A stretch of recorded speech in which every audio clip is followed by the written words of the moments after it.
Hello,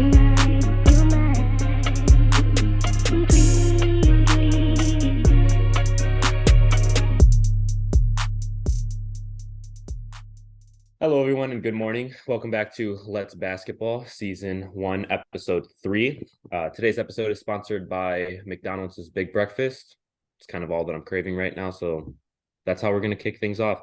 Got a lot of things on the chopping block today.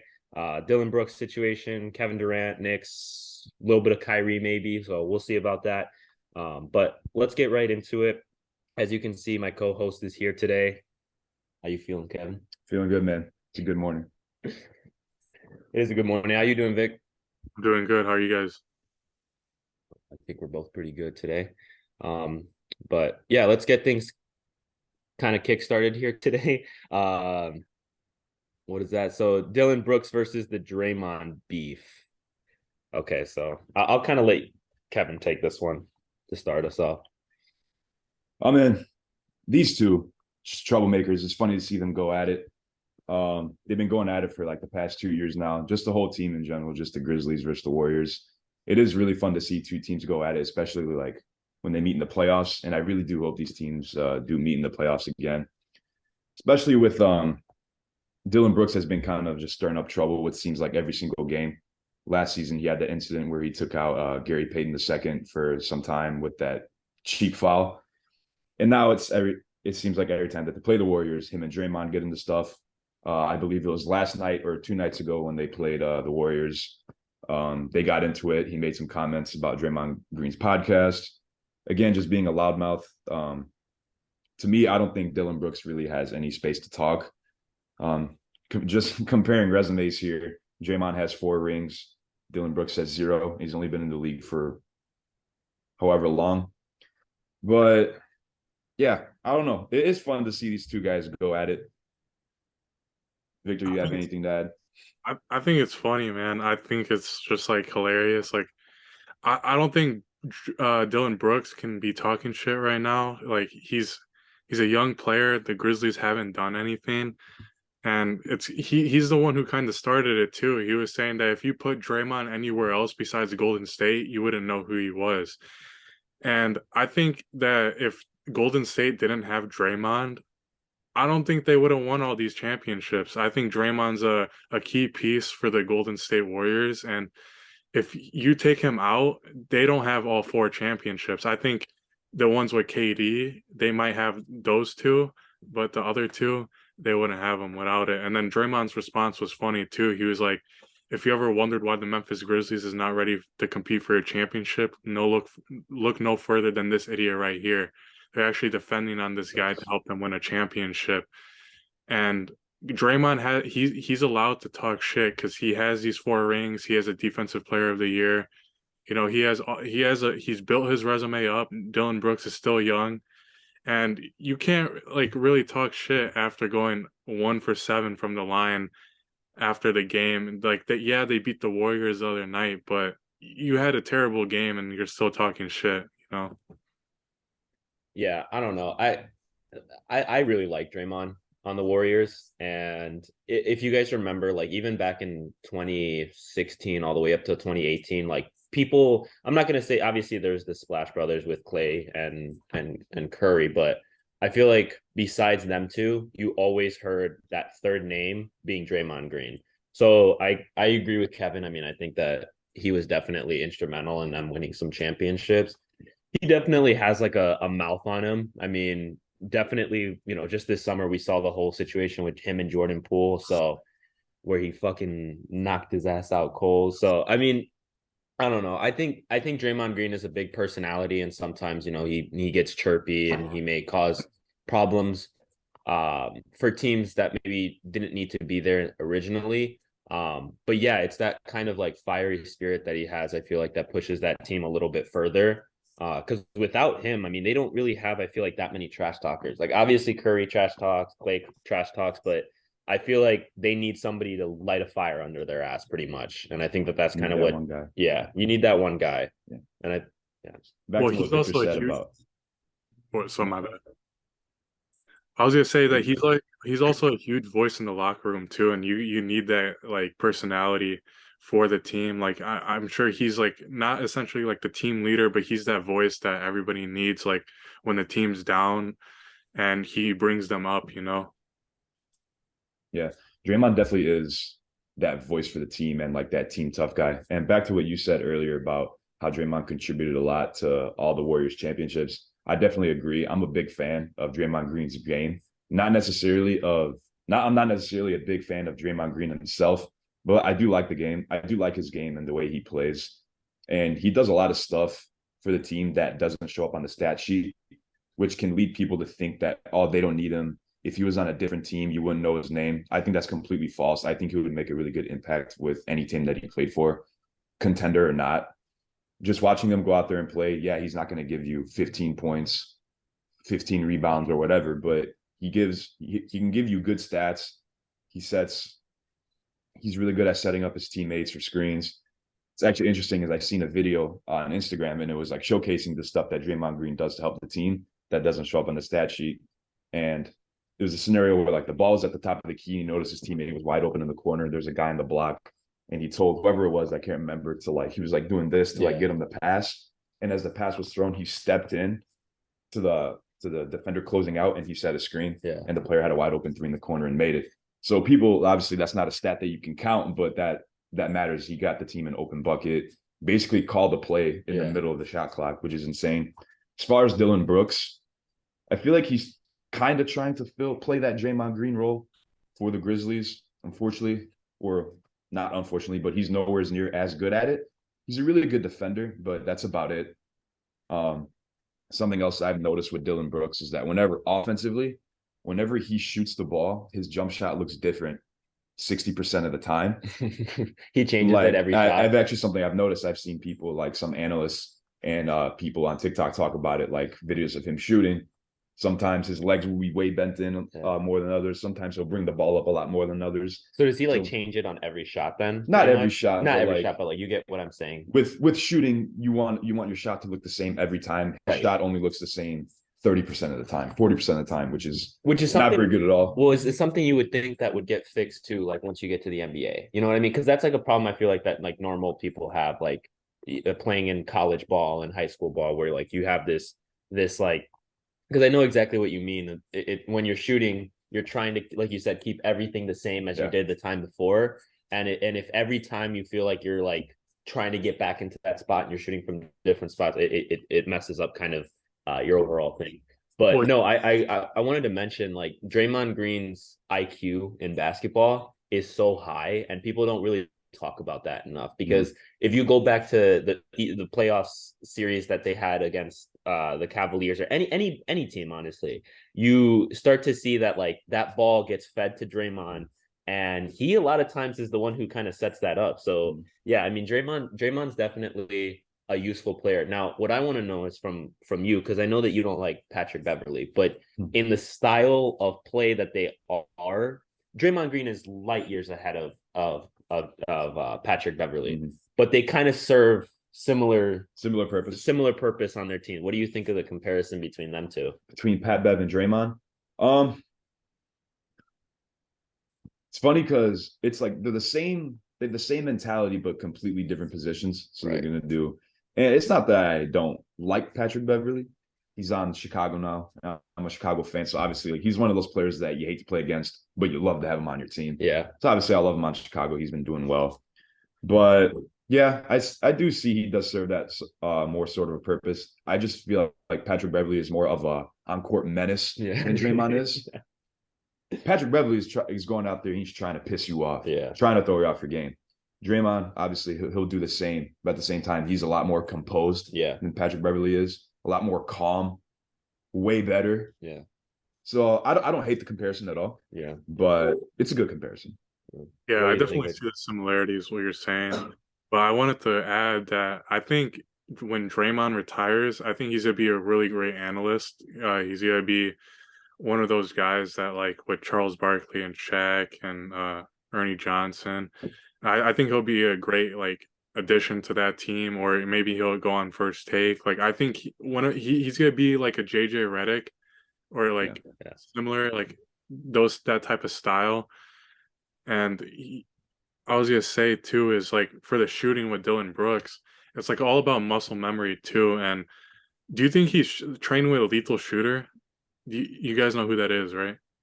I know who that is, and if he did train with Lethal Shooter, then he needs to like get his money back because No, it's actually interesting though because I saw this thing that every NBA player that has trained with lethal shooter, their percentage actually dropped the next season. really, And I know the most recent NBA player that trained with him is Grayson Allen. Huh. So it's kind of funny. Like on Instagram, he's like making all these crazy shots and stuff, and then he trains these NBA players, and they're actually doing worse.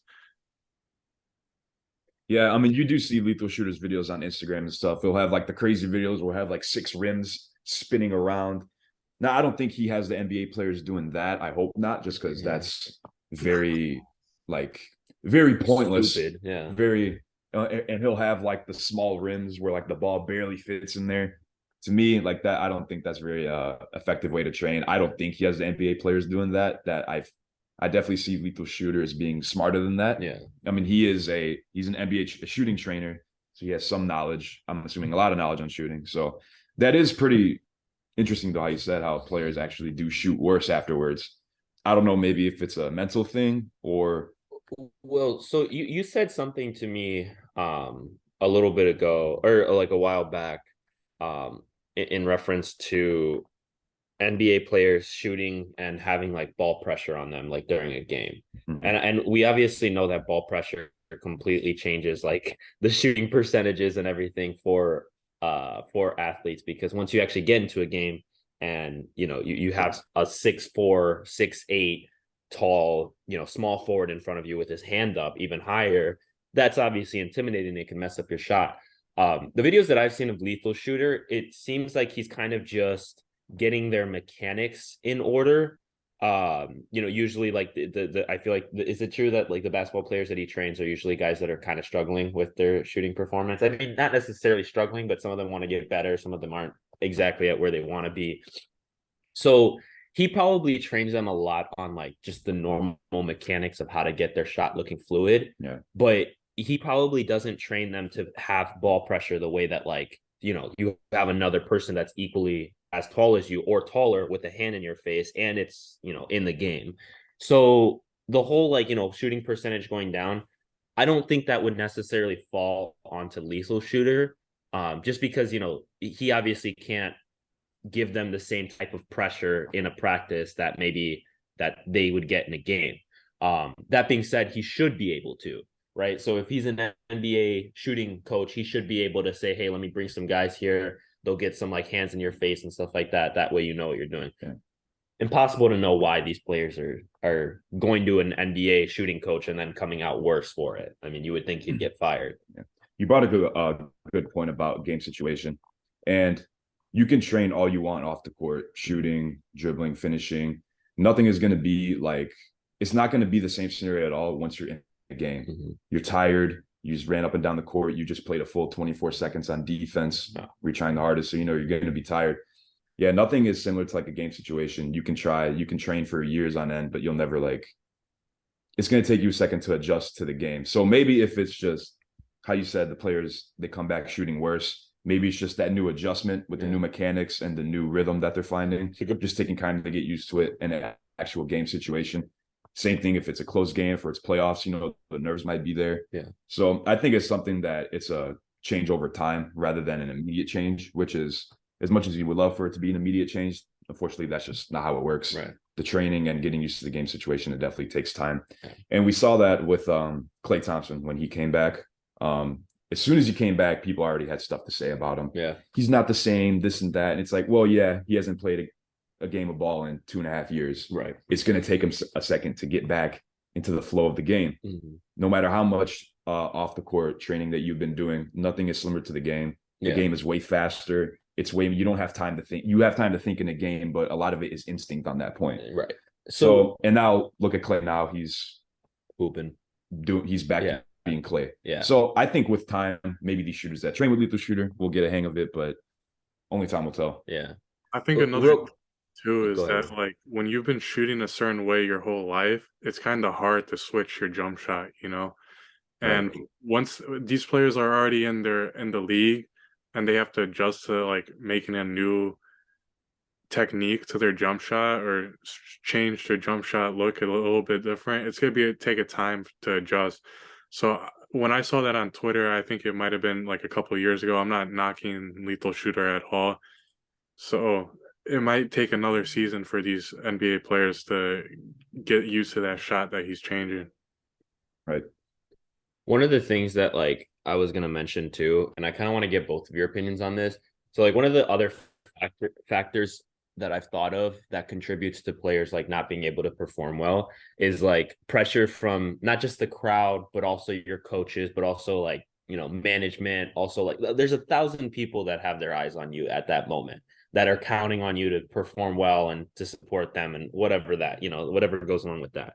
But I kind of wanted to get your guys' opinion. Do you think that the NBA at the highest level players are still kind of feeling that? I mean, obviously, the guys that are on sixth string or on the brink of going back down to G League or something or a practice squad or something like that. Those guys are definitely thinking like I can't mess up.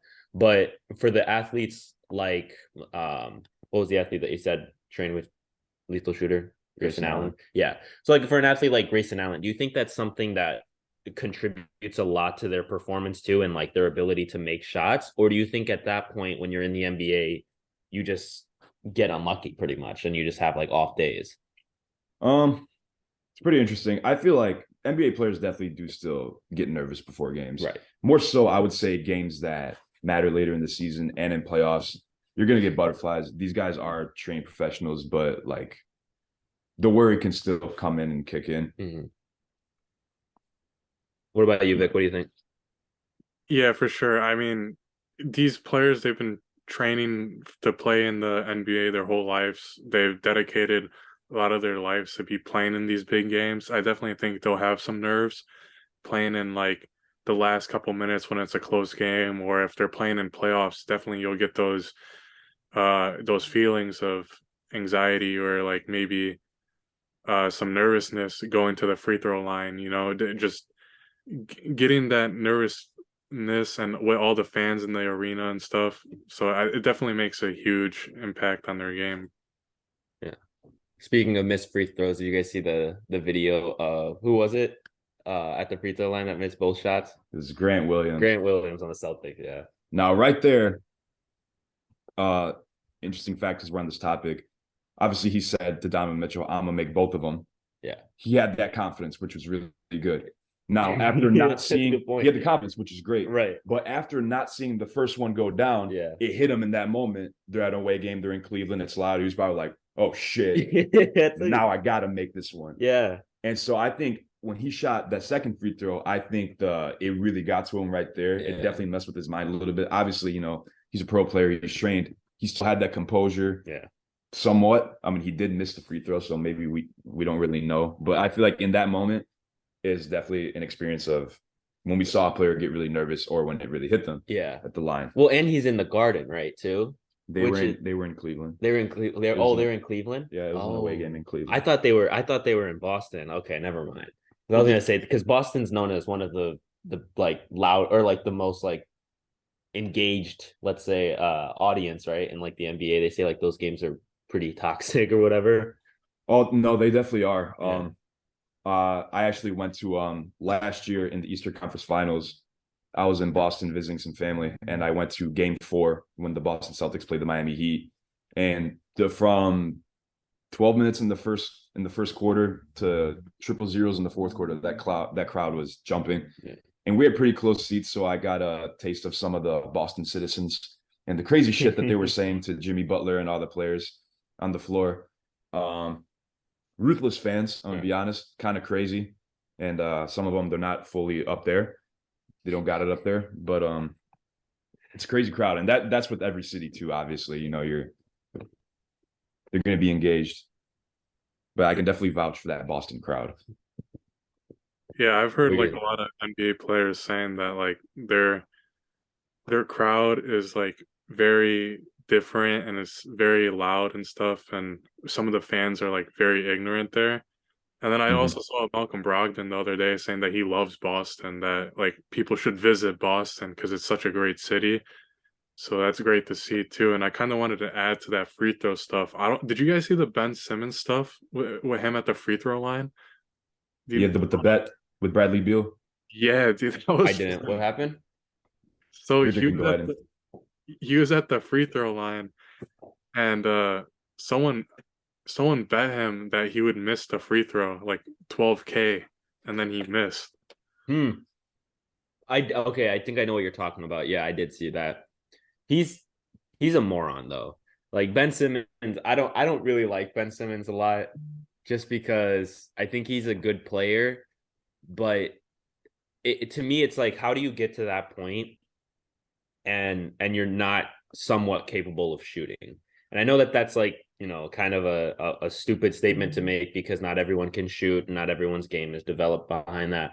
But when you're at that top level, you know what I mean? When you're in that conversation of people like Embiid, Harden, Jimmy Butler, and so on and so forth, I feel like you have to be up to par with that kind of style of play, or else you're not worth it as much. Because truthfully, the energy that Ben Simmons exerts when trying to get 10 points is probably way more energy than is produced by, say, Curry or Clay shooting, three threes in 30 seconds or something like that, something ridiculous. Obviously, that's an over exaggeration, but yeah, I don't know. I don't personally love Ben Simmons for that reason. So I kind of truthfully am happy that he lost that bet because, like, yeah, why are you taking a bet for shooting? You know you can't shoot, man.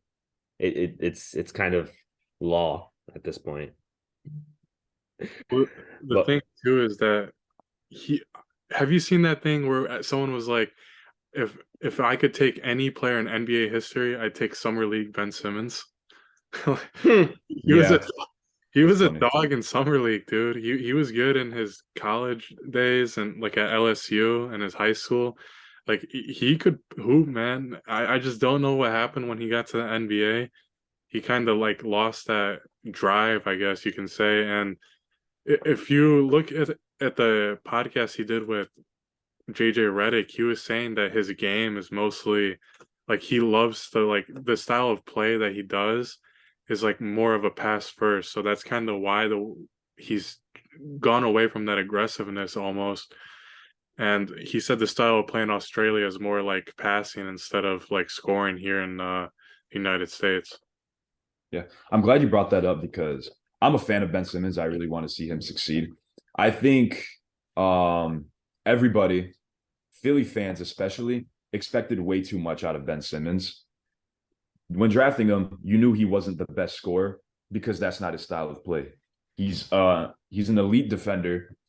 He's a great passer, great in transition, but everyone wanted him to become like LeBron. yeah. Because when he first came into the league, that was a great comparison for him. People like, oh, this is going to be the next LeBron, this and that. Mm-hmm. And so people started expecting so much out of him. They expected him to come into the league being a great mid-range shooter, a decent three-point shooter. That's not his game. That's not at all what he wants to do. Like you said, he played overseas in Australia. The game over there is completely different than the NBA. It's very team-based. There's no isolation overseas when they play. There is, but very little. So they're all about team ball. So I feel like he just needs to find that fit. Before KD and Kyrie got traded, he actually was playing very well for Brooklyn. And people will be like, oh, he wasn't scoring. He was getting 6 points a game. Well, you got KD and Kyrie there. So how much do you need to score? Right. He would go into halftime with already 7 rebounds and already 4 assists. That's perfect. That's exactly what they needed him to do. I think Ben Simmons is very misunderstood as a player. And I hate to see people hate on him just because they want him to do stuff that it's not Within stuff that he shouldn't be doing. Like he's there to play defense, get rebounds, be a great playmaker. But no one wants to see that. So like, okay. everyone wants to see a score, and it kind of ties with Draymond too. People talk shit on him for not being a scorer. Well, he's not a scorer. Right. He's out there to do stuff that doesn't show up on the stat sheet, or to rebound, or to play defense, or to be a playmaker. So my question is, right, because does that kind of mean that you think that and this is way too general of a term, but would you say that that constitutes an overrated player? Because here's my thing, right? So, and overrated's a bad term because it kind of like diminishes Ben Simmons' abilities as a basketball player. He's still useful. He's still a great player. But I remember that. I remember in 20, like when he first came back or when he first came into the league, people were like, oh, look at this guy. He's the same height, the same build, the same style of play as LeBron. He's going to be the next LeBron. It's like, well, LeBron's a one generation talent. Like, we're not going to see another LeBron for a very long time. Like, this is something special to watch. But would maybe not overrated, but is that kind of what you mean? Is that like people, like you said, just expected the most out of him, and that's not what he was supposed to do. He got put into that conversation of the top 15 NBA players at the moment when maybe he shouldn't have been. Maybe that wasn't his time, basically. Probably, I think probably. I don't necessarily think he was overrated. Like you said, and like I said earlier, the expectation was just way too much and not realistic. Yeah. I mean, when he first came to the league, he was an all-star. He was playing very well. He won Rookie of the Year. He was playing great. And then as the course of the season went on, or the years, the whole BS phrase, trust the process, which we can can that if I'm being honest. The process has been going on for 8 years and hasn't started yet. Who is that about? That's about Embiid, right? It's Philadelphia in general. Okay. This trust the process thing. No, there's never no process. Never worked. Never will. But yeah, just expectation with Ben Simmons was way too high. They wanted him to be something that he wasn't, and I feel like that kind of drove him out of Philly. I mean, he got nothing but hate from his own fans. Why would you want to play? I wouldn't want to. Why would you want to No, play? I would have left Philly. I would have the same time that he did, if not earlier. I think like a better word for overrated than what you were saying, Daniel, is probably overhyped. I think he was overhyped more than he was overrated. Like, he came into the league and people were expecting him to be the best generational talent we've seen since LeBron. And just when you get those expectations, it's much harder for you to meet those expectations and play at that level that people are expecting you to play every night. It's hard to do that every night, and especially being that young, you're going to be immature, right? And you're not going to be thinking, oh, I need to put up 28 points every night to satisfy these fans. You're just going to go out there, play basketball the best you can and the best of your ability to help your team win. And I think that's just more of his goal than it was to be the best basketball player the NBA has ever seen. Yeah. No, I agree. Overhyped. Maybe expectations were too high. Things like that. I mean, yeah. I actually really like that you made that point about Ben Simmons because he's a good player and he does exactly what your team needs him to do. It's just people maybe expected a little too much from him, and this happens occasionally. I think it was just that this was like we all said, this was supposed to be a generational talent. So it's surprising now that he's not still at the level that he was when he first got into the league. Speaking of generational talents falling off, we recently saw one of the most goofy, and I don't know what I don't know how to explain the feeling that I got when I saw that video of KD getting injured during warmups. Mm-hmm. Because it looked so like that's the type of jump and fall that that he takes all the time. You know what I mean? It was just so weird that like it was almost like the moment that he lifted off one foot, it gave out. The moment he landed on the other, it gave out. You know what I mean? Yeah. Well, I'm assuming you guys saw the video of KD getting hurt. When he went up, it looked like they were just in a regular layup line, warming up for the game. He slipped. When he went up, I saw he jumped off that leg and his foot kind of slipped and it bent this weird way. Honestly, there's no other way to put that, but that just sucks. Yeah. It's just a very unfortunate, unlucky situation. And the fact that it happened to KD, he's one of my favorite players of all time. I love to watch KD play. Hate to see him injured. He was already injured this season. He was out for a decent amount of time. It's just so unfortunate. He just got to Phoenix. He's really excited to go to Phoenix as, well, why wouldn't you? They're a contender. They're in the West. The team adds KD. His players are very excited to the previous players on the Phoenix Suns. Obviously, we're really excited to have him back too. Yeah. And yeah, it just really sucks. Like, I hate seeing teams not being at full strength. just because it really messed up with the chemistry and just being able to learn to play with each other. And they already had limited time as it was. He joined the team in the middle of the season. Right. They need him there as much as possible. But just such an unlucky situation for KD. I really hope it's nothing too insanely serious. I haven't really heard anything like a status on his injury ever since I seen the video. But I'm hoping and praying that he's okay, just because him not being, I don't know if like him not being able to return to the season is a possibility. I really hope it's not, but I really just want to see the Western Conference being able to be healthy and just being able to see KD play. He's not going to be around an insane amount much longer. Yeah. He's getting to that age where maybe injuries like this can start becoming a regular thing. Pray to God not. Yeah. But yeah, just a very unfortunate situation. He's 34. He's 34. 34. So he's still got some time for Yeah, sure. But that it definitely sucks to see that he I don't know. That injury was very, like I said, it was very strange because I think like you said, when slipping on the court is not something that's new. It's happened before, but we all know that like when it does happen, like you get hurt a little bit, and it just sucks that, like you said, KD probably took that fall a little bit more tough than we would because he's a 7-footer, not damn near. But yeah, what do you think about the injury, Vic? I think it was unfortunate. Like the Suns were just starting to get on a roll with this addition of KD. They went 3-0, and this is actually like they are the fourth most in NBA history to have like this high of a scoring together with 188 points combined. The other three duos were Wilt and some of his other former teammates. So we just haven't seen this duo completely together yet. They had a close game with the Mavericks, which was that's an interesting rival the NBA has seen. I'm hoping to see more of that. Hoping to see another playoff series with KD fully healthy and Kyrie and Luka. I want to see that series happen again, and just hopefully we get this KD back to him healthy, because they said that he's gonna be reevaluated in 3 weeks, so he might miss like the first round of the playoffs. He might be back for then. We don't know the timetable yet. We just got to see how he comes back. Right. Yeah. You made a point. You said that you think that KD is happy in Phoenix. Do you both agree with that statement? In the offseason, when he requested a trade, or I can't remember when he requested a trade, if it was halfway through last year or during the offseason, the Phoenix Suns was one of the teams that he wanted to get traded to, next to the Miami Heat, I believe it was.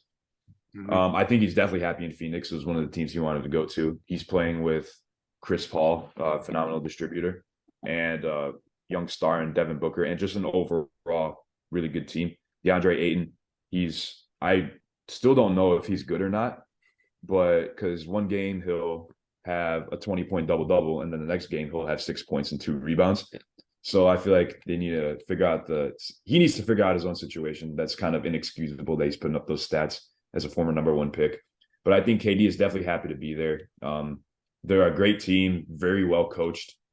As far as discipline goes, they could definitely work on that. It's Devin Booker likes to talk trash when the game's over or whenever they're up by many, many points, and when it's safe to talk trash. So, Victor, you brought it up about hopefully these teams two meet in the playoffs. I am praying and hoping that the Dallas Mavericks and the Phoenix Suns meet in the playoffs. I want to see that playoff matchup way more than I want to see the Memphis Grizzlies and the Golden State Warriors. I still do really want to see that matchup. But Phoenix Suns, Dallas Mavericks, I think that would definitely go to a 7-game series like it did last year, or it definitely has a potential to, especially now when you add KD and Kyrie to these respective teams. Yeah. It's going to make it so much more interesting. The beef is there between Luka and Devin Booker. It actually recently came out that Luka Doncic is Devin Booker's father. And I hope to continue seeing that. The paternity Luka, I'm test on your came back. side. The paternity boys, please. That's funny. So, dude, I do you think this is the greatest rivalry we've seen in the NBA in the most recent years? I think it definitely can be. I think it's a little early, especially because the two teams are completely different now. That playoff series that they had last year was entertaining from game 1 to game 7. It's everything you've ever wanted in a playoff series. Yeah. when the Dallas Mavericks were down 2-1, the infamous video of Luka saying everybody starts talking when they're up. Yeah. And then all of a sudden he starts messing around with just straight up bullying the Phoenix Suns, game 7. Just straight up domination. I remember watching that game with my dad at home, and him and I we just couldn't stop smiling and laughing. Yeah. It was insane. Like, I've never seen an NBA player, like I'm referring to Luka here, so happy after scoring after every single basket. He was just going out there and having fun. Yeah. I believe he had 35 points. They were up 54-27 at one point. It was just domination. Yeah. It was insane. Would love to see it again. I can't wait. I really hope these two teams meet up in the playoffs. Regardless of who wins, I think it's going to be so entertaining. It's going to get a lot of views too. Yeah. No, I mean, when you put two elite level athletes like Kyrie and Luka on the same team, they're gonna show out, and when you put Kyrie and Luka on the same team, and then additionally Devin Booker, Chris Paul, and Kevin Durant on a team, you're gonna have a shootout essentially in the playoffs. So yeah, I'm really excited too. I definitely think they'll go 7 games. Do you guys think there will be some chirping done between Kyrie and KD? I personally think that they're going to get into it a couple of times during the playoffs, if not sooner than that. What do you guys think? I think it's just. Or do you think they're? I think it's just like nature of basketball, right? They're competing against each other. Yeah, they're friends. They play together on Brooklyn, but when you're in the game situation, you're gonna be wanting to get. It's gonna get competitive. It's gonna get heated. There might be a foul call or a bucket that might get these two like involved and eventually talk crap to each other. So I definitely think that we could see KD and Kyrie get into a little heated argument, or maybe Devin Booker and Luka get into it, and then one of them's trying to push away the other from each other. So it could go either way. Yeah. I think if they ever get into it in the playoffs, which it could definitely happen. I think it's going to be more so of an in the game, in the moment type deal. Just very competitive trash talk, like no really off court beef. When the trade between these two stars happened, and a reporter asked Kyrie, like, "Oh, how do you feel about KD going to Phoenix? Are you guys still cool? This and that?" And Kyrie said he was like, "Oh yeah, me and KD are still cool. I'm actually very happy for him to get out of Brooklyn and go to a team that he wanted to go to." He did say that. So I think him and Kyrie definitely have a great relationship. I loved watching them two play together. It's really sad and unfortunate that we didn't get to see them continue or compete for a championship together. But yeah, I think competitive trash talk I think it'll definitely happen between those two. But like I said, in the game situation, off the court, it's whatever. Yeah. And when one team falls in the city of New York, another team rises. I'm talking about the Knicks. The Knicks are now sitting at currently 5th in the East. They're on a 2-game losing streak, so they have kind of fallen back a little bit from the hype from the last 2 weeks, because they are kind of on a winning streak. But are the Knicks legit? Are the Knicks a contender for the East? No, that's the answer. But what do you guys think? Who will they give problems to, if anybody? So it is a little technical difficulty here real quick. So it is cool to see the Knicks being able to compete at a high level. They've been bad forever, it seems like, since the NBA started. Yeah, that's obviously false. They were good in the 90s, and they had some good years with Carmelo Anthony there in the early 2010s. But it is good to see the Knicks finally get a grip of playing some type of winning basketball. And I think a big contribution to that is the addition of Jalen Brunson. And when the Knicks first signed Jalen Brunson and they paid him all that money, my first reaction was, wow, he just robbed New York of $90 million or however much they signed him. Jalen Brunson's a really good player. He was really good on Dallas. Yeah. They gave him that contract, though, and I was like, you messed up a little bit. Typical New York shit. Yeah. But he went there. He's been playing out of his mind. To me, Jalen Brunson is playing as good as any point guard in the NBA. He's going out there. I said as good. People really mistake that. Yeah, right. I'm not saying he's one of the best point guards in the NBA. I'm saying right now he's playing as good as any point guard. He's going out there. He's a great isolation scorer. He's going to give you over 20 points a game. Great distributor.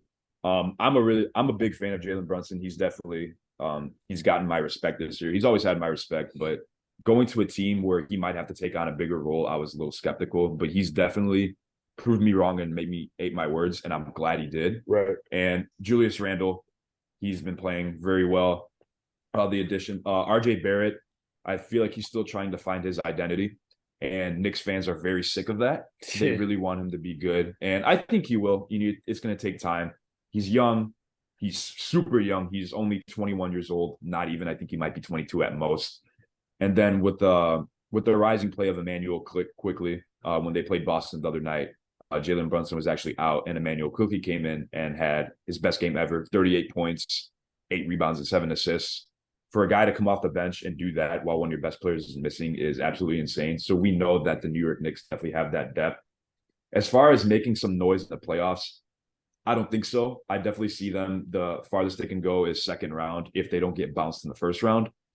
I don't know if the playoffs started today, I think they would play against Cleveland. And I think Cleveland definitely wins that series in 5 or 6 games. But it is good to see the Knicks bring it up again, and hopefully they can keep it up in the future. Yeah, the Knicks have a good team. They've done good. This is probably the best team they've had in recent years. And the addition of Jalen Brunson was probably one of the best off-season moves that of last season. So it's all coming together now for these Knicks fans. They got Josh Hart. These two played together in college. So they were both happy to play together. They were excited. They went 6-0 after All-Star break to play with each other, and it's just kind of great to see the Knicks fans are finally getting something worth their money going to these games. And I think with this addition of Jalen Brunson and Josh Hart, it could attract more players that are gonna be free agents in the summer. A lot of people love playing in New York. They love playing in Madison Garden. If you ask NBA players where their favorite stadium to play at, they always say Madison Square Garden. So we'll definitely see what happens this offseason with New York. They always think they're gonna get the best free agent coming out, and they never do. So we'll see what happens. And then their playoffs, I think Kevin made a great point. I can see them going to the second round. I don't know if they'll go past that. Where they're at right now at the 5th seed, I think it's a great spot for them. I think that's relatively ranked where in the Eastern Conference where they should be. The Miami Heat has had some struggles this season. I don't think they'll climb up much further. And after the Nets lost Katie and Kyrie, I don't think they're gonna go up higher. I think they'll just go down lower, and maybe the Hawks will go up. Yeah. The Knicks, I think, personally, will, like you said, if they do end up facing the Cavaliers, they'll lose, I think, right away. I think that team is too strong because they have right now Lauri Markkanen, Donovan Mitchell. Lauri Markkanen is on the Jazz. He's on the Jazz now? Oh, well, that sucks. Well, he was on the Cavaliers, right? Last season he was. Yes. Who's their big man now? They have Evan Mobley and Jarrett Allen. Jarrett Allen. Okay. Jarrett Allen was on the Nets too, right? At one point, yes. Okay. Well, I don't know. I think Cavaliers, like you said, probably would beat the Knicks out in that situation. But I actually was kind of paying attention to something else as you guys were talking. The Madison Square Garden. Why do players like to play there? I'm honestly like not familiar with why. I know that as a fact that people, NBA players, always say like, oh yeah, the Garden, that's the best place to play. But why is that? I heard like the lighting in the arena is different from all the other arenas. And then it's just like a different atmosphere in there. And when they shoot, I think some athletes have said that like they shoot better in the Garden. I'm not too sure. I can't remember. Yeah. I've heard like some players say too. I'm glad you brought up the lighting aspect. Doug McDermott, former player for the Chicago Bulls, he was asked the same question once, like when he first got to the Bulls, and he had the same answer to TD Garden, and he brought up the lighting on the court, like you said, and how everything else around the court is dark. Like the crowd like is lighting. yeah, exactly, just like stage lighting. So I think, like how you said, I think that can definitely contribute to the shooting and then the depth perception. We noticed that too in the bubble. Why so many players like TJ Warren were playing like Summer League Ben Simmons. But Hoodie Mellow. Like, yeah, like everyone was hoodie mellow in the bubble. And a big contributing factor to that was the depth perception. They weren't in a stadium, Yeah. they were in a gym where like they would train or just have open runs. Yeah. So I feel like that could definitely have a contribution to maybe players wanting to shoot better. Just the overall depth perception of the stadium. But yeah, a lot of NBA players do love to play in Madison Square Garden. Historic venue, such a big market in New York. So yeah, hopefully we can see the Knicks succeed because I would like to see the Knicks succeed. It's definitely time for them to get some wins under their belt and being able to compete. I think it's so crazy that Knicks fans are like so because when I first started watching basketball, it's probably in 20 well, first time watching a basketball game I think was the Miami Heat finals, which was kind of crazy. So that was probably around 2012, 2013. Mm. And then I stopped watching until about I think until LeBron went to the Cavaliers, and then I started watching basketball again. But one of the things that I noticed kind of was when it comes to the fans of New York, they really do believe like that they're sometimes are the best team in the league. And it was so interesting to me because I was like, oh, like the Knicks must have like history. They must have like Boston and Lakers level history. This team must have won 1,000 championships, but they haven't. How many championships have they won, if any? I think like I one, believe two. two, yeah, I something like believe that. two. So for their fan base to be so like engaged with that team, I mean, us as Bulls fans, we have 6 rings or more, and it they don't get as much attention as the New York Knicks. That's such a big team. It's And it's just New York, such a big market. Yeah. They've had success with a bunch of other teams in the past. Obviously, Yankees, hate to bring up baseball in the situation, but no, like yeah, but New makes York, sense. very big market, very big city. Yeah, And whenever there's a star in New York, they're definitely going to shine brighter than a star, say, in Oklahoma City. that makes Like sense. it's Yeah, like I said, it's about market, yeah, business. At the end of the day, that's kind of what it is. 100%. Well, then too is like New York is such a big city. There's a lot more people there, so you're gonna hear it more from these people that the Knicks should get these players. We should be the best team and Right. everything like that. Yeah. I mean, overall, their population outnumbers us like 3-1 or something ridiculous like that. Yeah. But one of the things that I saw recently online was a video of I think it happened either last night or 2 nights ago where Jordan Poole bounced past the ball to a ref and the ref gave him a freaking tech for it. I think that's absolutely ridiculous. I think when refs basically get power hungry and they start just doing little things here and there, Right. I think honestly the NBA as an organization needs to step in and say, hey, these refs are going a little too far with these stupid calls. Like that should have never happened. Jordan Poole should be able to bounce past the ball to a ref and not get penalized for it. Mm-hmm. But we kind of wanted to hit. Victor, you kind of put that you wanted to talk about the ref situation with Fred VanVleet, as well as like and the NBA adding with like Hawkeye tech in the future. I don't know really too much about that information.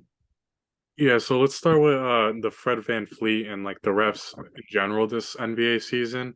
I feel like they've definitely have gotten power hungry. What like you've said, we've seen more and more like weird technical fouls this season than I have seen like in other seasons. Like especially with Jason Tatum just clapping, and he got a Mm. technical foul for that.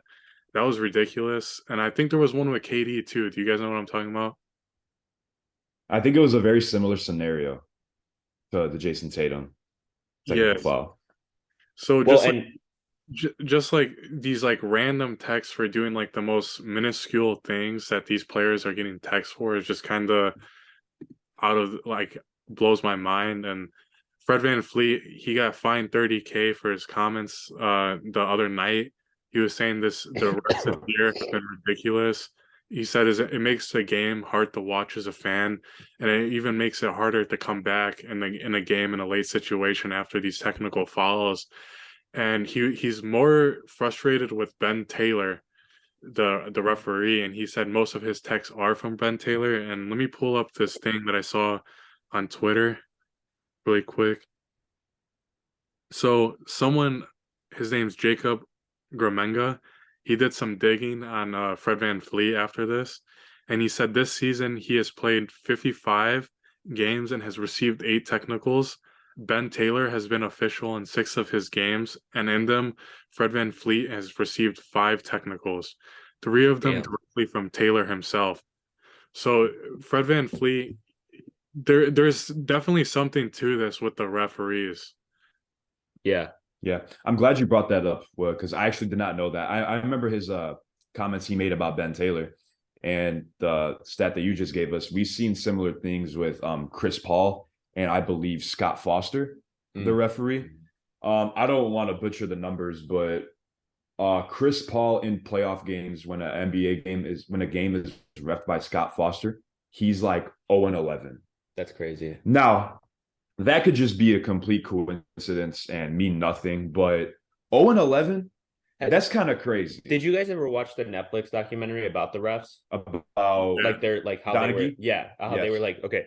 Well, remember how in that they described how like, yes, it's absolutely possible for them to call late fouls and completely flip a game. They said that they had a discrepancy of 10 points. At any point in the game, they could change the score 10 points. Oh, yeah. That's ridiculous. That The tells you, definitely... right. So that tells you a lot about, you know, what these refs have at their disposal in terms of power, basically.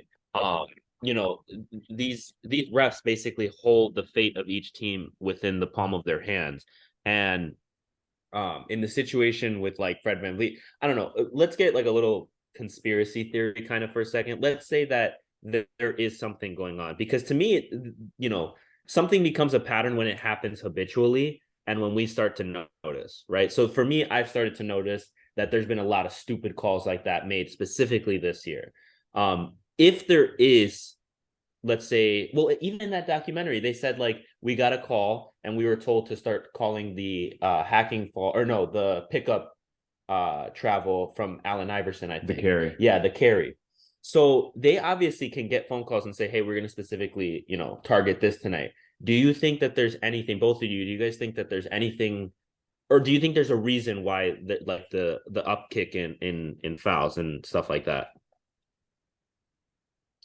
So there was a certain situation, kind of glad you brought this up, because whenever the Los Angeles Lakers played the Sacramento Kings in the Western Conference Finals, I believe it was from the time of 01 to 03, I can't really remember which year it was. Donaghy was the one reffing these games. Yeah. And I've seen many YouTube videos on this playoff series and why it was so interesting. And the Los Angeles Lakers outshot the Sacramento Kings in that series in free throws by, I think, about 60. Damn. And a major part of that was because they had Donaghy reffing the games. We know his history with fixing games and betting on games that he was reffing. Yeah. And there was speculation going around that the reason why the Lakers were getting these calls is because the NBA wanted to send the Los Angeles Lakers to the finals to keep viewership up. Mm-hmm. Because at the time, I think they were going to play, the winner of that series was going to play the New Jersey Nets. And the NBA would rather have Lakers Nets for viewership reasons, as opposed to Sacramento versus this. So that could be a thing as well. At the end of the day, this is something we'll never know. We can talk about it all the time. We can conspiracize about it every single day. But I do feel like some refs actually do have it out for players. And it's hard to not believe that when the numbers are there. The Chris Paul situation with Scott Foster, Fred VanVleet with Ben Taylor. So I feel like NBA refs maybe hold grudges against some players because say if they do call a foul and they keep complaining to them, they're like, okay, well, you want to complain? Next time you're going to get a tech and I'm going to not let as much stuff slide with you. So that makes sense. That sucks. That definitely ruins the game a little bit. Something I would like to see be implemented is we see players making comments about referees and then getting technical fouls they can find, and then they get fined. Yeah. I think if there's a technical foul, it should definitely be reviewed by the NBA committee. And if it was deemed like unnecessary, I believe that refs should get fined for making unnecessary calls. I don't know if that's ever happened in the past. I'm not quite sure, but I would like to see that get implemented so it can make them think twice and not make them have like that empowerment in their mind that they can just do whatever they want, because it's It's bullshit. Yeah. Like, I don't want to see the games get fixed, and I don't want to see 50 free throws happen every single game. That's why I hate watching the Philadelphia 76ers. Yeah. Philadelphia 76 free throws per game. They're so boring to watch. Yeah. Like, it's I don't know. It's not, It does it's suck not to a fun see. thing. Yeah. Well, And and the Lakers, for example, like recently they had an issue, or well the NBA like they came forward and said they deemed that foul on LeBron, what's it called? Like it didn't happen basically. Like it shouldn't, or it should have been called, is what it was. Yeah. And that was a huge game for them where he got hacked. Who was it? They were playing Boston in the TD Garden, and LeBron was going out to score to win the game basically. Yeah. And he got absolutely hacked by Right. Jason Tatum. Referee standing right there, above he was him. watching it like Yeah. this. Jason Tatum even admitted after the game, like, "Oh yeah, I fouled him." And then the NBA made a tweet that they're like, "Oh, the referees did miss this call on LeBron Yeah. last night. It should have been called a foul." Yeah. And then that was it. It's Right. like, "Oh, no shit." Yeah. So what's going to happen now? Nothing. Like, I think a fine should have definitely been distributed to the referees. Again, maybe this is me just being like, no, the my only hatred towards referees throughout my life of playing sports, but like, it's just, I don't know. It sucks. It really sucks, because the one thing they can do about it now is apologize. right. And I don't want an apology. I want it to be fixed. Yeah, and I just wanted to bring that up because I wanted to say that I absolutely agree with you. I think that alone, just basically sending a postcard saying, "Hey, we're sorry," like that's not enough. You need to step in and It's say, like, "Oh, okay, we still lost." right? We still lost, and that was a huge thing that happened, obviously, for the contention of us in the future and in the playoffs. But what were you gonna say, Vic? but then again, like refereeing is a hard job, right? It's hard to go out. Like these 100%. NBA refs are professionals. At the end of the day, this is their job. They're getting paid to very well to do this. So they're also getting. If we saw in the documentary that the refs are actually getting graded on how well they're performing, and that ref that was gambling, he was getting, like, he was the third most proficient, I believe that he said. And definitely there is a little bit of relationship issues. Like I do think there is the referees show some favoritism with certain players or certain coaches, because that's what the gambling ref would do, is he would give his picks to the guy based on how the relationship, like how he knew that relationship went with the referees and that respective team. So definitely there is a little bit of relationship issues, and that could be going into these games, that the referees are swaying their calls more towards a certain team. So it's just definitely like interesting topic and a little bit of bias towards everybody. Yeah. And then some news has been coming out over the course of the week about the NBA adding Hawkeye tech in the future. And we've seen other sports like soccer and tennis use this some sort of technology to determine if, the ball, Cross the you see in line. the soccer game, the referee will call, and then they'll do the thing. Mhm. Go to the Hawkeye tech, see if it was a goal or not. Same thing using tennis. I'm kind of interested on how that would be implemented into the NBA, because when you're looking at it, the reason they use it in soccer and tennis is to determine if a ball was in play or not. If it was a goal, if the ball went out of bounds. I don't feel like that is a very much problem in the NBA. I feel like refs are competent enough to determine if someone stepped out of bounds, or maybe it's going to be used in a different sense. But yeah, I think if the refs just continue to be able to call the games fairly and take out that favoritism and not so much prioritize superstars and not giving, say, like role players these calls, I think that's definitely something that needs to be fixed. But the Hawkeye tech, I am interested to see like what plans they have for it in the future. Yeah. I definitely think it could help the game, but maybe I don't want them to become too reliant on it. Yeah. And have players, because you see like now in NBA games, whenever there's a call they don't agree, what do you see NBA players do? Yeah, like run it back. It's annoying. Yeah. Like it's a call. Calls can definitely influence a game, but at the end of the day, like you can't let the referees get under your skin like that and just rely on the technology to be like, oh, but we have this now. So is it like VAR, like pretty much for soccer, the way that because okay, so here's my question, right? So in the FIFA World Cup, the VAR system that they used for the tracking of the balls and all that stuff, it had 27 or I think it's like 27 or 32 points of contact that the camera made with the player on the ball, meaning that it caught his knee, his toe, his shin, his elbow, his shoulder, his head. Every like square inch of this person's body was being tracked on a camera moving, Mm-hmm. right? So it got to the point where that is very precise. And in the game of soccer where the pitch is massive and it can, I mean, players can run all day on there and never run into each other. You know what I mean? So Right. there is room for error. And especially when you have, like, for example, a World Cup at your hands, you need to be as precise as possible, because this is something that in terms of a broad aspect, people could die over, because people go insane when players get a bad call or when stuff like that happens in the World Cup. So what I was going to say is, in terms of size, the soccer field is obviously massive compared to a basketball field. I don't think you can be that precise on a basketball field. I don't think you should be. Court. I think it should be, Court. court. Sorry.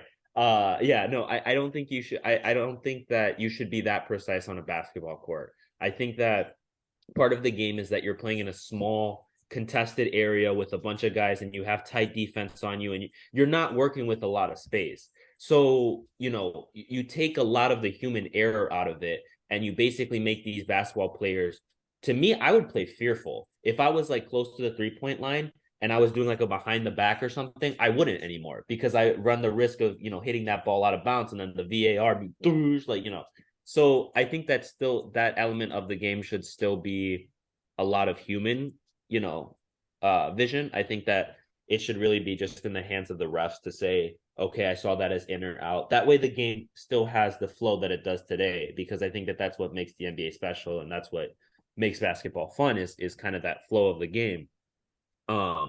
But yeah, no, I just think that if you make it too precise, that it'll get oversaturated, and the game won't be as fun anymore. That being said, I think that similar to the NBA or to the NFL, the way that they have like the 2-minute rule, where like everything within 2 minutes, or like everything within like a touchdown or something like that, gets reviewed. I think that could be in contest. Like that LeBron foul, that would be a perfect time to bring that in. Right. The game's on the line. That's a big play, that's important.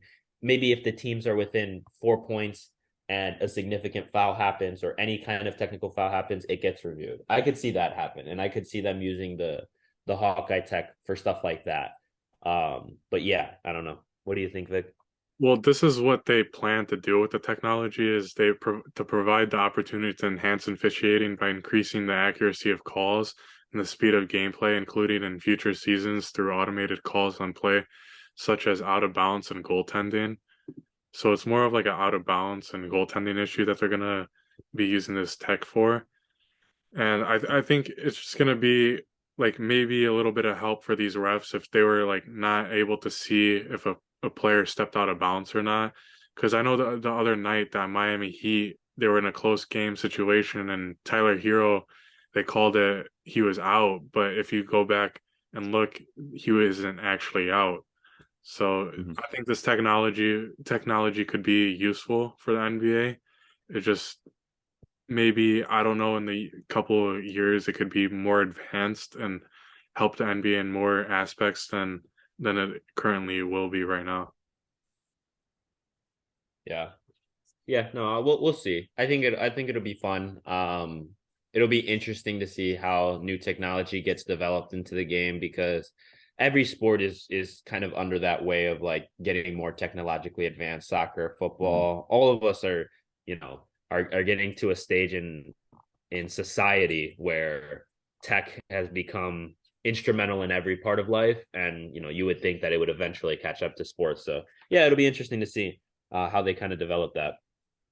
Yeah, I'm just hoping it doesn't become too, like I said earlier, I'm just really hoping they don't become too reliant on it. I'm hoping that an NBA ref is competent enough to determine if a player is out of bounds or not. Yeah. So hopefully that it can get better, but as time goes on, and maybe with the implementation of this technology, it might be, but the only thing we can do right now is talk about it. We'll just have to see for the future. Yeah, no, for sure.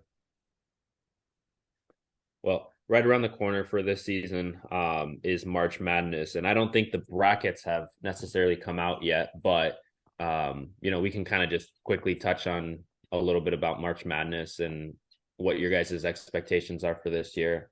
I think Indiana University makes their way. No, I'm just kidding. We're IU students, yeah. by the way, so that's why That's why that statement was said, but they The have a chance. the dark horse I'll, making their way through the play, making hey, their way I'll through the bet North you End. guys that Purdue goes further. Purdue, Yeah. yeah. I think the Big Ten's trash. I don't think any Big Ten team is going to win the March Madness tournament. That's just my humble opinion. So you all can crucify me for that. I don't really care. But I'm just going to go and give my input on the top 3 teams that I think can win the tourney this year. Number one, I'm going to say the number 1 ranked team is Houston. This team is insane. I don't know how much college basketball you guys watch. I definitely watch it when I can. I haven't been watching it this much as I have been watching it. I have not been watching it this year as much as I have in the past. But I watch it when I can. Houston, they're a very good team.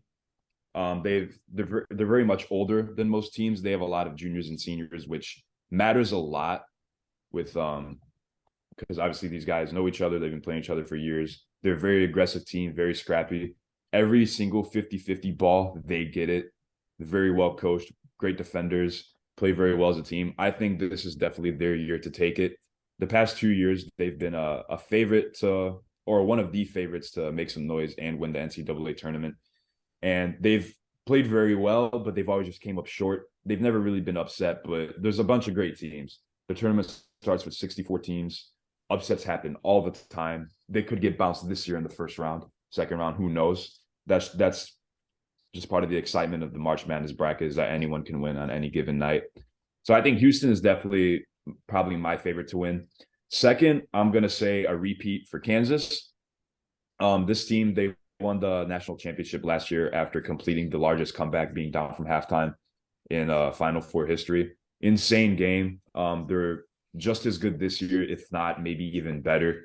And a big contribution to that is from the freshman Grady Dick. He's going out there, he's doing his thing, he's hooping. He's a really great player, and I think Kansas can definitely repeat and make some noise again. Now, my third team, this is a little bit wishful thinking, but I don't care. It's Duke. I'm a Duke fan. Really good team. Looking at it, a lot of people say that they're not the same anymore because Coach K isn't there.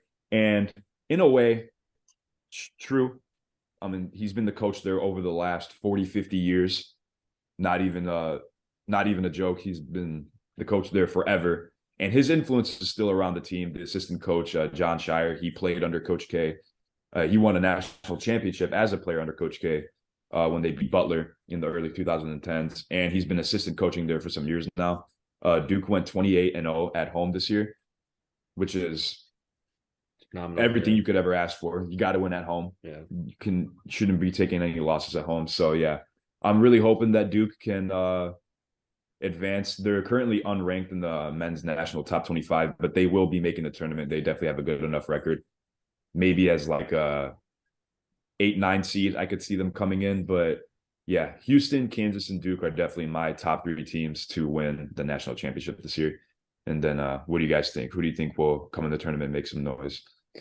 Well, first of all, I just want to say that I'm not that immature, but who the hell names their kid Grady Dick? That's a crazy name. Well, I don't think they picked the last name, but yeah, that's a fair point. I don't know. That just caught me so off guard when he just casually went past that. He was like, yeah, I think these are my picks. Guys like Grady Dick are really good. What? being adult. Yeah, I guess right. Yeah, be an adult. But no, yeah, I mean, you'd be a fool not to go with Houston for number 1. I think that's probably going to be my pick too. Besides them, I like Kansas. I also like Alabama in that conversation. Alabama sitting at 4. If I'm going to pick from a team that's within the top 10 but closer to the bottom, because as we know, March Madness is March Madness for a reason. There's a lot of upsets, a lot of crazy situations that happen. So if I had to guess for a third team to possibly be in that conversation, I may go with either Texas or maybe Gonzaga. How long ago did Gonzaga ever win a championship? Has it been in the last few years, or did they lose all of the few times that they got to that national championship game? So Gonzaga is a big catfish, as I would call it. Every year, they're a good team. Yeah. They don't have the best competition in all of men's college basketball, but they're a really good team. Drew Timme has been, it seems like he's been in college for 15 years now. but he's a baller. He's definitely their best player. Gonzaga, they are a favorite usually every single year to reach the Final Four. Um, they never live up to that expectation. They always lose somewhere. I don't really see them making a Final Four run this year just because in previous years they've been better and they haven't made the Final Four. This year they're still a good team, but they're not as good as they have been in the past. So I'm solely just basing it off history. Sweet 16 is, I probably think, as far as they can make it, Okay. I would say.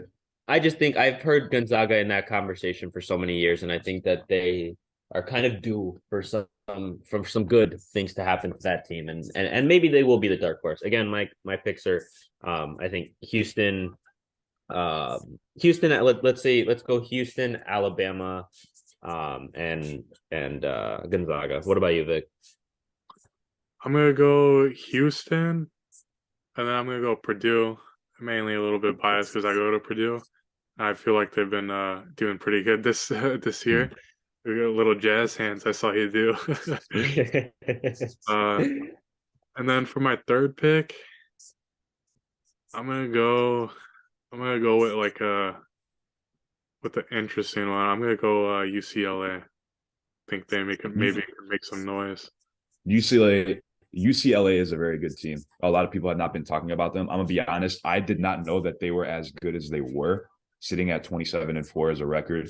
A big contribution to that is the freshman point guard Amari Bailey. He's a really good player. I think he could definitely go one and done. He's like one of those point guards where it's like everything you'd want in a point guard. Yeah. Great distributor, great defender. The jump shot's getting there, but he's a really good player.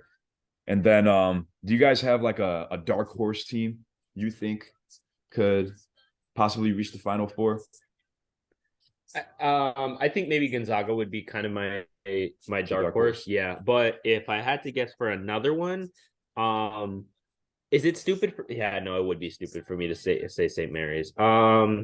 St. Mary's is a really good team. They're a really good team, and that's kind of why I wanted to say them because they do give me the impression that on the nights where they're needed, on the nights where they need to show up and face those big teams, they can do it.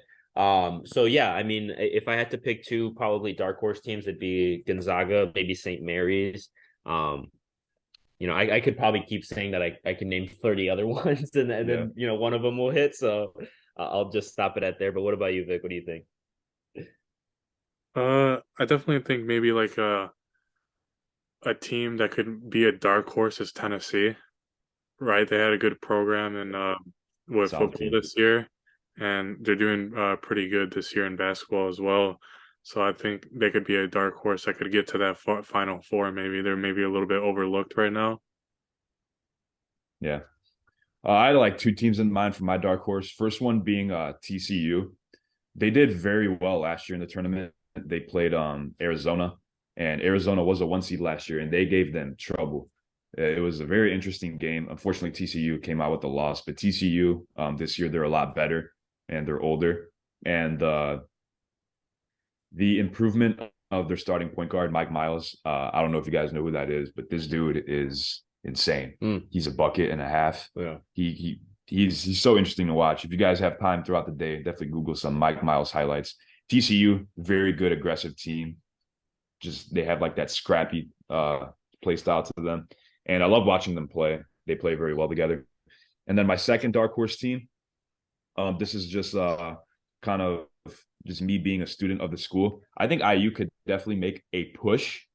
I think it's going to be tough though for them because they're one of these teams that some nights they look amazing, and then they'll beat the number one ranked Purdue at IU, which they did, and then they'll go to Purdue at an away game, the crazy college basketball rivalry, and then they'll beat Purdue by damn near double-digit points. Yeah. And with the freshman Jalen Hitchafino scoring 35 points or something around that, definitely helps. He played out of his mind that game. So they definitely know that they can beat Purdue and other high-ranked teams.